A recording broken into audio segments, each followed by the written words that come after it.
I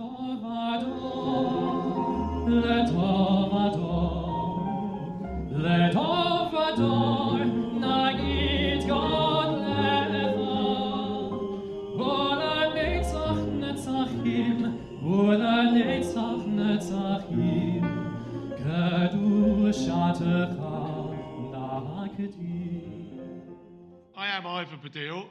Someone once said, parting is such sweet sorrow, and I think that it extends to departing. But this is just the end of a glorious chapter for this community, and I'm sure the next one will be equally glorious. To kick things off, a man I'm sure you all know, who has been described to me as the linchpin of the shul over the past years, and someone who does everything. So a jack of all trades and a master of all trades. Please welcome the chairman and financial representative of the shul, Mr. Charles Vitez.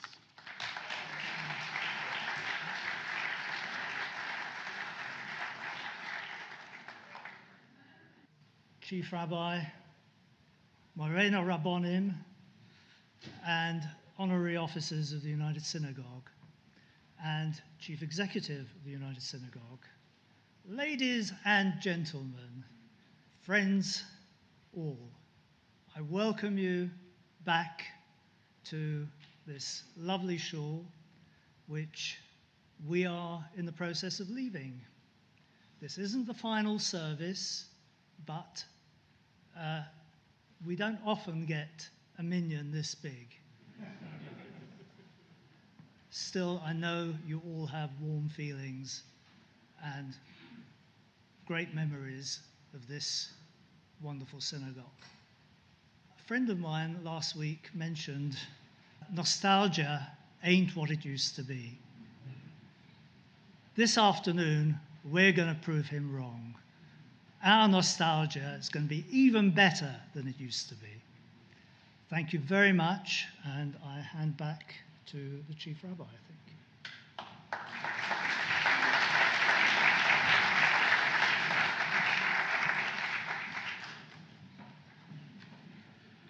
Rabbanim Nichbadim, this is a momentous occasion, a historic event, tinged with not a small amount of sadness. But I believe that at the same time, we should feel comforted and encouraged. This shul famously stands on 40 Avenue, and the number 40 is charged with significance in Jewish history. 40 in the main stands for two things. The first is completion and perfection. And that is why Moses was on Mount Sinai for 40 days and nights. He had received the 10 Commandments, and through those 40 days, during which he had nothing to eat and nothing to drink, and he was sustained by spirituality alone, he had the ultimate encounter with the Almighty, who explained the laws of the Torah to him. 40 therefore stands for the perfection of an authentic Torah way of life, and that is exactly what has existed here in this synagogue. And those who presented the beauty of Torah life were in the main the outstanding rabbis of this shul. You know, Wembley is known for excellence. The community was founded in 1928. In 1931, it became a member of the United Synagogue. In 1934, the first rabbi, Rabbi Meir Berman, was appointed. He served for 40 years, with a break during the Second World War, and then he came back. And it was in 1956 that this building was consecrated. Rabbi Berman gave truly outstanding service to this community and beyond. And he was succeeded in 1974 by Rabbi Ivor Abrams, who in turn was succeeded in 1981 by Rabbi Yisrael Fine, who we're delighted to welcome here today, who was succeeded in 1988 by Rabbi David Rudzomsky, succeeded in 1994 by Rabbi Martin van Denberg, who in turn was succeeded by Rabbi Simon Harris in 2007. outstanding quality of leadership within this community, supported by so many outstanding communal leaders, and I'd like to mention just one, Charles Vitez, who is our host today and who has done so much to keep this community going.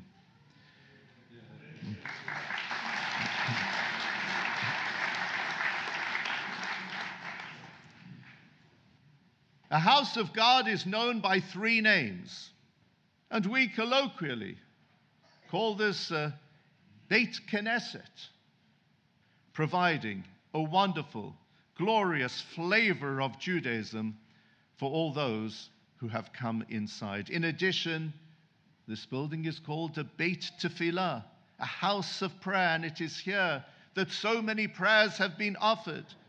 And in addition, it is called Shul, from the German meaning school.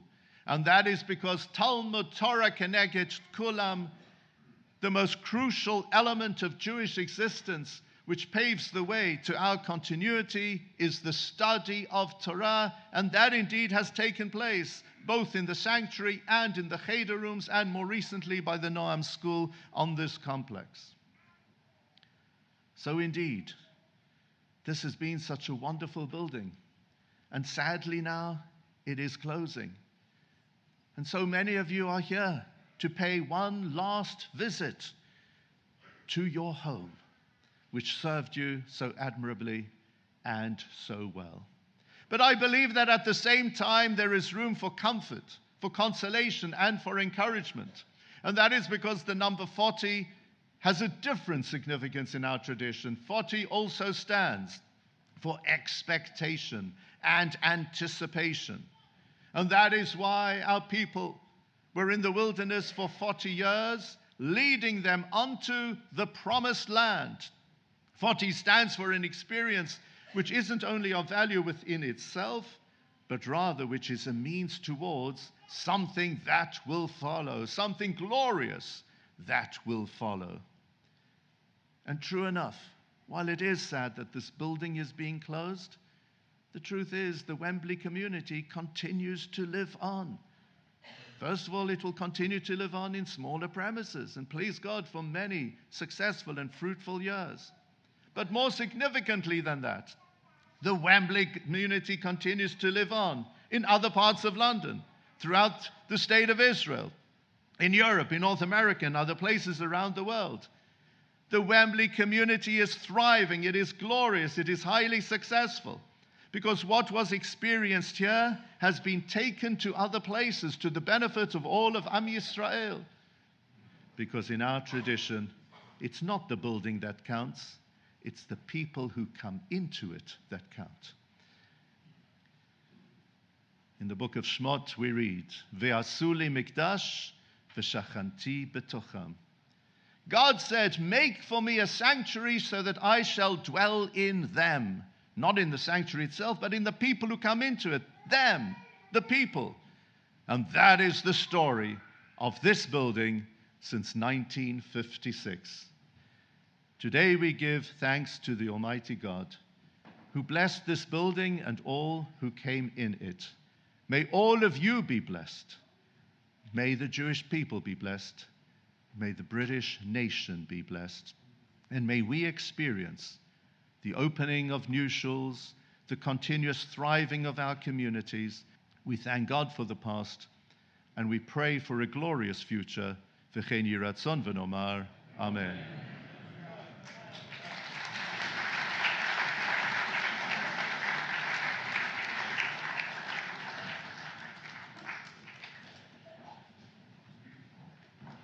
Well, thank you, Chief Rabbi, from me. But now to thank the Chief Rabbi on behalf of the congregation, someone who, at the age of just 13, has risen to the exalted ranks of honorary president of the Shul. I really wouldn't bet against him becoming Prime Minister one day. Eddie Hyman.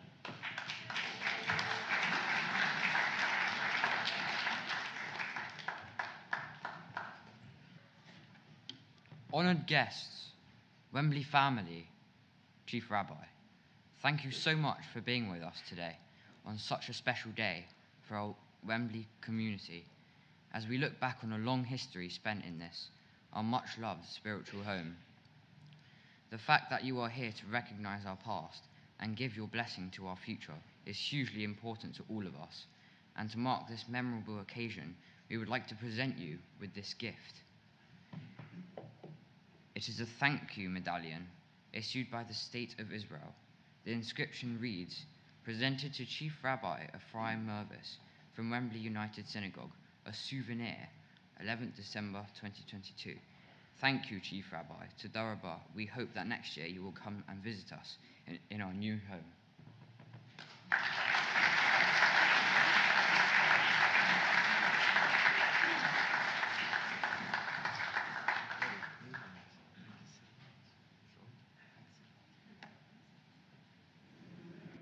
I'm going now to turn to the move of the Wembley community to its new shul. Along with my parents, this is the community that formed me and made me what I am today. And so forgive me if I start, and I promise this will be brief, with a few personal remarks. I think about sitting with my dear father, Victor, of blessed memory, and how he supported so many in the community and was supported by so many. But overall, the emotions I feel today are of wonder to see this beautiful shul full of community, present and past. Communities like Wembley don't just happen. I'd like to pay tribute to the rabbis, rebbitzins, chazanim, lay leaders, administrators, and all the volunteers who have worked and continue to work tirelessly for the community.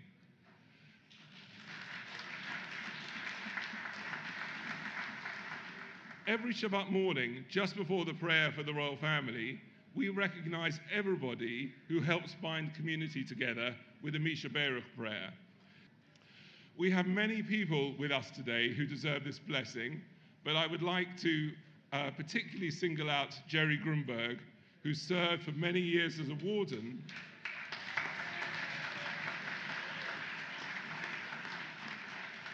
and to Sheila Brody, the community administrator. It's also lovely to see my friend Anthony Hart with his mum Barbara, and I'm hoping to pop in to see Stuart a little bit later. In many ways, we have Stuart to thank for how wonderful the shul still looks today, even if he's not been well enough recently to attend. You know, it's he who's the reason that the shul looks and feels as it did in my youth.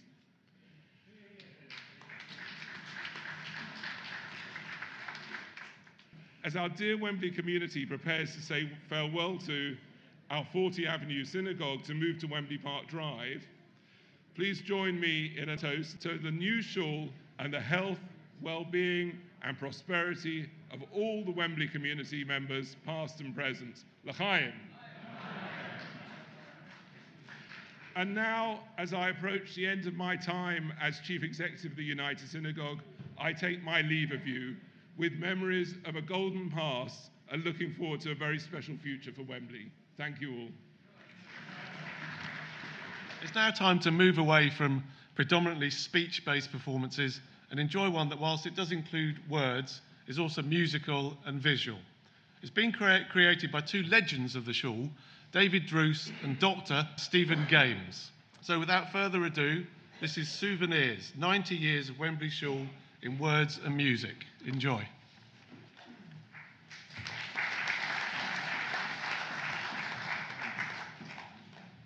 So, here we all are again.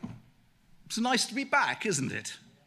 You never left. I know, you never left. For years and years, you've been coming back to Wembley Shul for a Malava Malka, or a grease paint production, or the choral Salichot services, and deep inside you, you know that this is where your heart belongs. Yes, you do. You may have moved to Stanmore in the 1960s or 70s, or Bushy and Pinner in the 1980s, or Boreham Wood in the 90s, or somewhere called Radlett in the 2000s.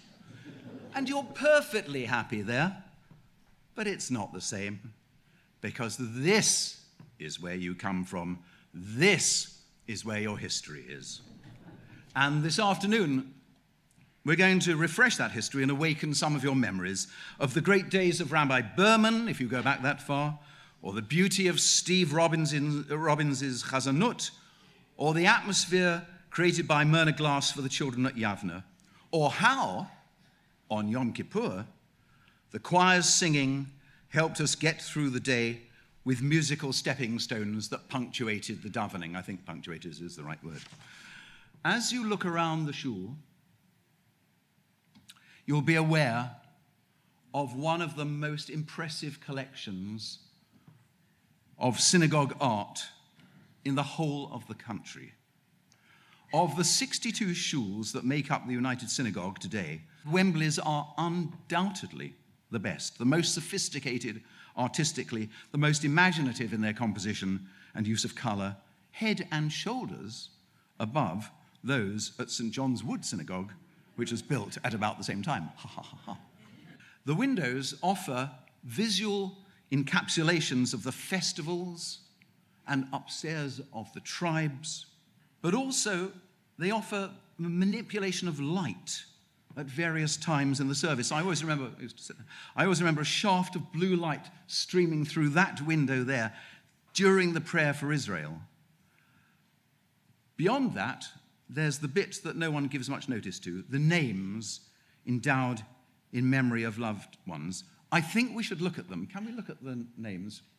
My estate agent father thought that to raise funds for the next half century, these old names should be treated not as freeholders, but as lessees, and that they should be evicted after 50 years, so the spaces could be rented out to new occupants on a system of assured short-hold tenancies.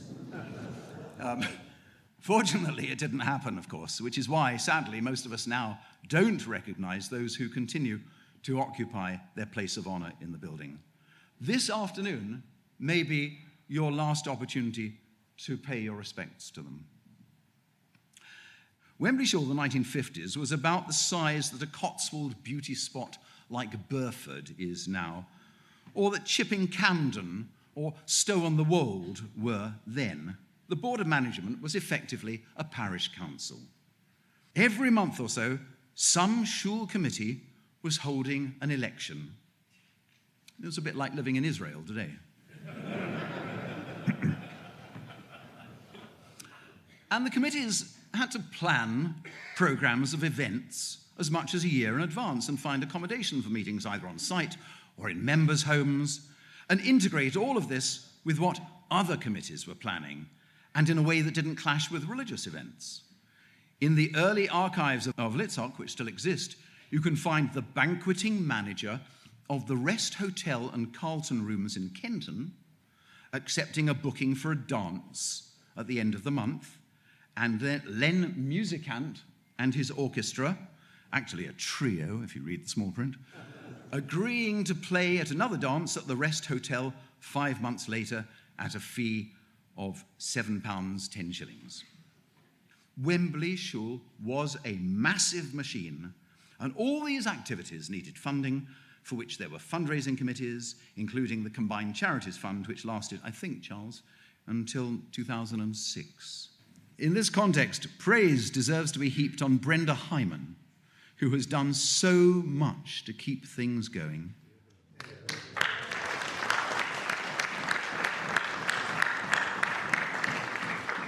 I'm not going to list all the activities that Brenda has been involved with, there are too many, but to get some perspective on her, in the time it takes me to rustle up a cheese sandwich, she continues to cook cordon bleu meals for family gatherings of 18. She did it last week. She and her gang, Jacqueline and Phil, make a fantastically effective team, and they are greatly to be congratulated and thanked.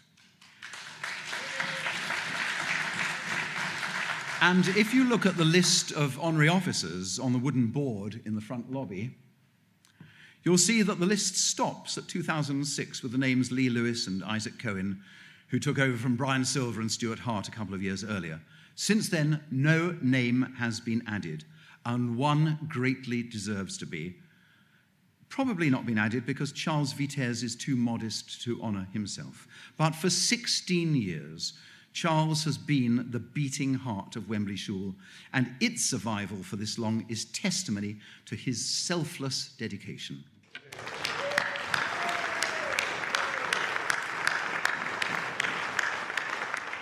Over the course of 94 years, nearly a century, the community was led by a series of remarkable Rabbonim.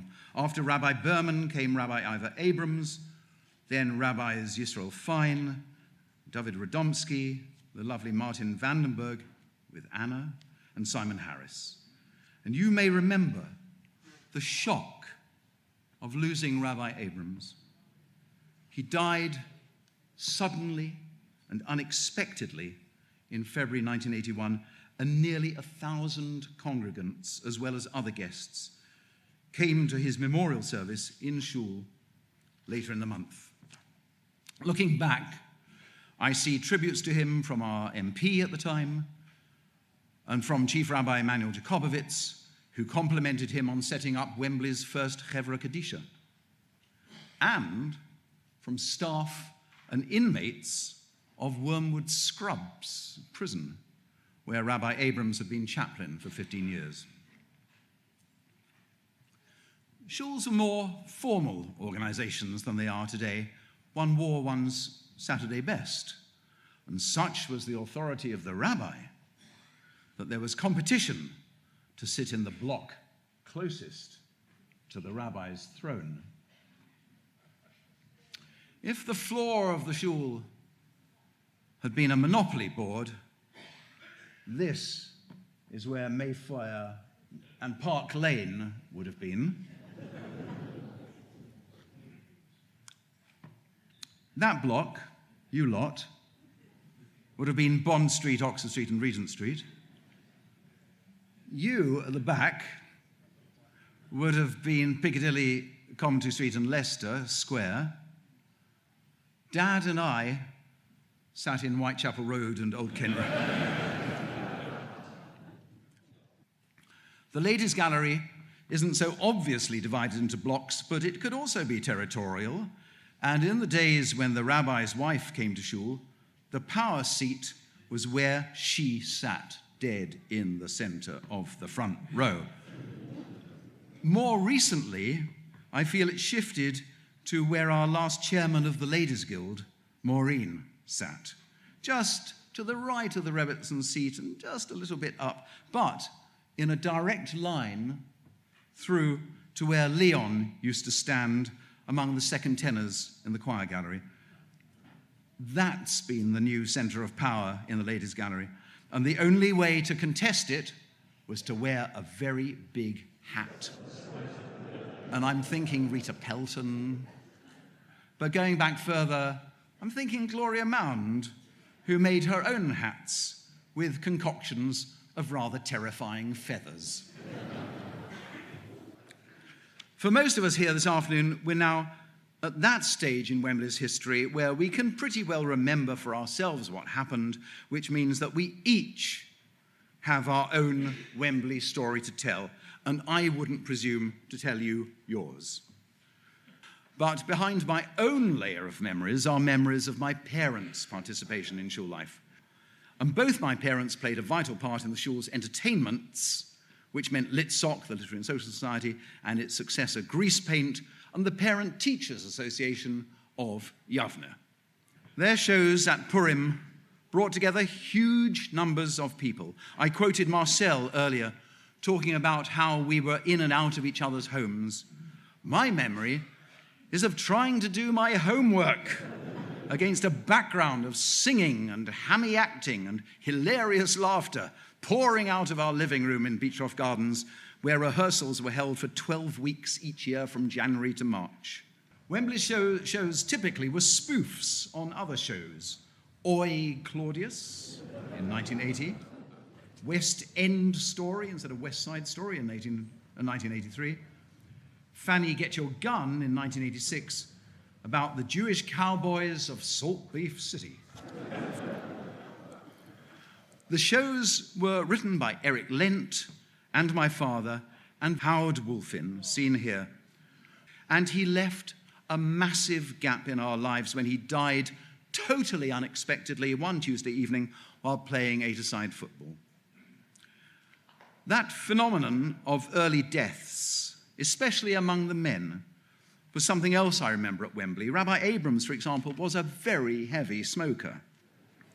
Among those middle-aged men who left us too soon were Myrna Glass's brother Barry Weinberg, who sang second tenor in the choir and wrote some very clever jazz-inflected arrangements for us. And the three Stanleys, do you remember? Stanley Brudney, Stanley Conn, and Stanley Udolph, all friends, all dying within a few weeks of each other. And Stanley Udolph, I used to babysit his child, Stanley Udolph, I remember, had a mortal terror of reaching the age of 40 and failed to do so by 3 weeks. We miss so many others too. Jenny Wiseman, Edith Andresia, who ran the Shul office for a while, and Jonathan Fine, all died far too young. And Ronnie Marks and Max Weintraub, so many, too many. And then there were the children who left us much too soon. Richard Scovran died while out jogging. Ruth Wolkenfeld in a car crash. My brother Jonty and Giles Van Colley, wickedly killed by an employee who first blew up his car and then murdered him as he was leaving his optician's practice in Mill Hill. Giles had been utterly devoted to Wembley and would have gone on to become one of the leaders of Anglo Jewry had he survived. We miss him to this day, as we miss so many others.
We were already running a kosher school meal service from the kitchen, and Friedel Radbill realized that the shul was in a position to set up a kosher meals on wheels service.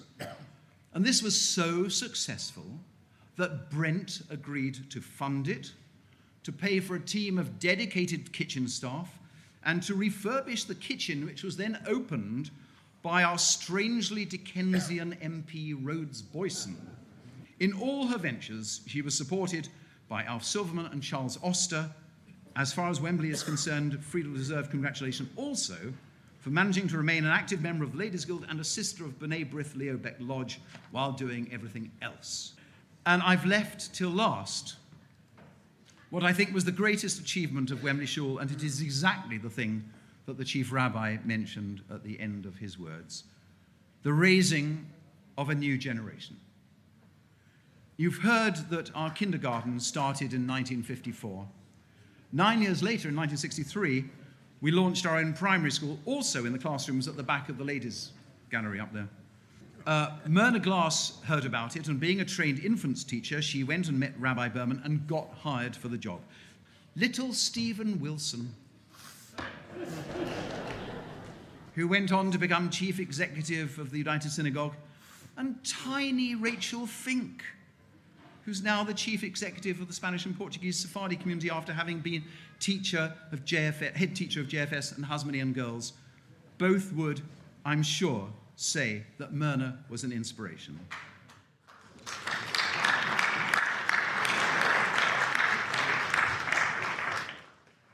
And finally, Yavneh was only Myrna's day job. She was also involved with lit sock and grease paint and the function committee, and of course the Yavneh Parents Committee, Parents Association. And I've managed to ferret out a video of the production Fanny Get Your Gun, which she acted in and co-produced with Eric Lint in 1986. The quality of the recording isn't great. The quality of the performance, sensational.